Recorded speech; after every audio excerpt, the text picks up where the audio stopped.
morning, everyone. I'm Al Kiernan. I'm talking from Bend, Oregon today. And I got a background on one of my favorite lakes in the world, Crescent Lake.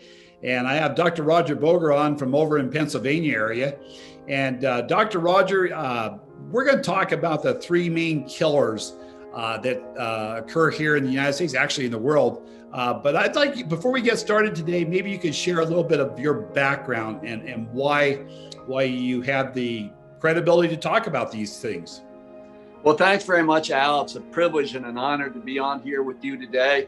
We can blame this all on my brother, because my brother was 8 years older than me, and everything that he did, Al, I wanted to do. Every sport that he played, football, wrestling, and track, I wanted to do. Turns out, being 8 years older than me, he was a biology teacher. So I thought, well, I'd like to be a biology teacher too. So I got an undergraduate degree in biology, BS, and then I got a master's in cellular physiology and taught at Ohio State University. And then I went to Temple University Dental School in Philadelphia and did a research fellowship at Albert Einstein North.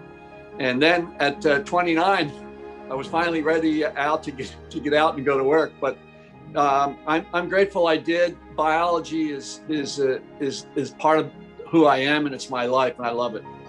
Fantastic. Well, Roger, there's three main killers in the United States right now. Maybe you can address those and talk a little bit about different things that we need to do to prevent those.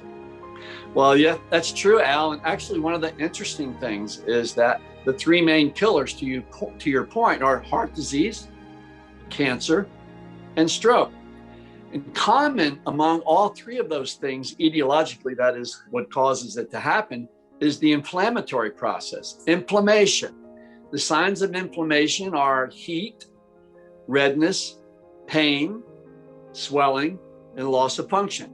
And when you think about it, if you cut yourself, remember that you have pain and redness around the cut and swelling, okay? But then eventually that goes away. Miraculously, the inflammatory process is how our body heals.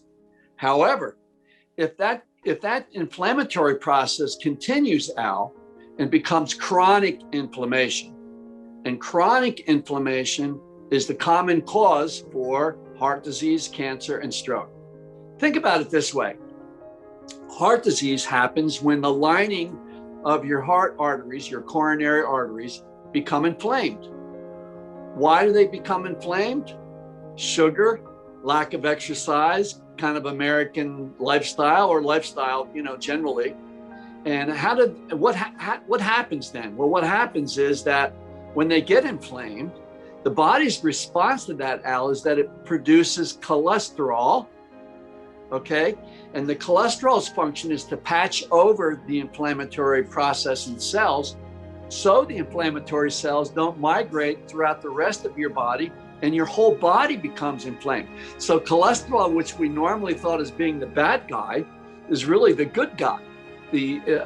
So when that cholesterol patches it over, if we continue our lifestyle, Al, and continue to eat junk and continue to not move around, what happens is the cholesterol sees more inflammation, redness, and so it continues to patch it over.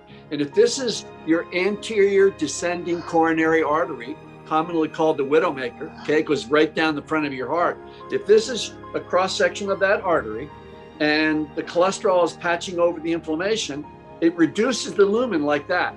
But you don't notice it. You just continue on and life goes on and on and on. And then you're more inflamed and then it does that. But you don't notice it. And then by the time, you get into your later 50s or early 60s, you think, well, I must be getting old because when I go up the stairs, I get winded, Al. Well, what's happening is there's not enough O2, there's not enough blood going through those coronary arteries. And so your heart becomes labored. And then one day it closes like that. And when it closes, that's a heart attack. And so the interesting thing is a stroke, which we all assume is something different, is really a heart attack of the brain.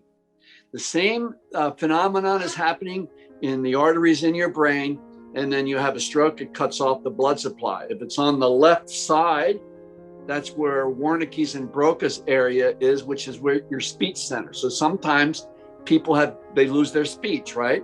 And interestingly enough, the connection between the right and left side of the brain in women, called the corpus callosum, is actually broader. So women, their speech returns more readily because there's more oxygen that can come across. Men, it stays longer. So heart disease, cancer, and stroke are all a result of the inflammatory process. And so I think that we can deal with that if you'd like to take this further, Al. So rather than rambling, where would you like to go next? Well, here's the thing. Okay, the three main killers we talked about, or you've talked about. So let's talk just for a second about a couple things that can dramatically reduce it that you and I are aware of. Actually, we've been back working together for a number of months here. What things have you found that are something that can help change that for people? Well, one of the things is to reduce stress. Okay, and we live in a stressful time right now in the world because of things that have happened and continue to happen. Hopefully, you're getting better. So when that artery is like partially closed and you get stressed, the adrenaline comes in and boom, it closes it faster. So stress contributes to the coronary artery disease. And that's why, people try to reduce their stress. We also know that people that develop malignancies, cancer, are usually stressed out. The relationship between the stress and the cancer is a function of hormones that happen in the body, like cortisol is an inflammatory hormone. So if we can find things out that we can ingest nutritionally, we've got a winner. One of those things that you and I know about are nootropics. Nootropics are anti-inflammatory. Okay, we're not making medical claims here, but just using common scientific sense, a nootropic will reduce it. A better lifestyle will reduce it. Better family relationships will reduce it. More athleticism, more body movement will reduce it. Having fulfillment in your life. For me, it's to be in alignment with my life's purpose, which is to make people more aware of what it takes to live a longer, healthier life. I know you have a strong life purpose. When we have the life purpose, God-given, driven purpose, it reduces our stress and allows us to play better and longer and healthier. You got a trip ahead of you. Have a safe travel and look forward to doing this again sometime. Thank you very much, Al. You touched my heart, and thank you for the leadership position you're taking here in this country, our great country, and around the world. So we'll see you soon. Bye now.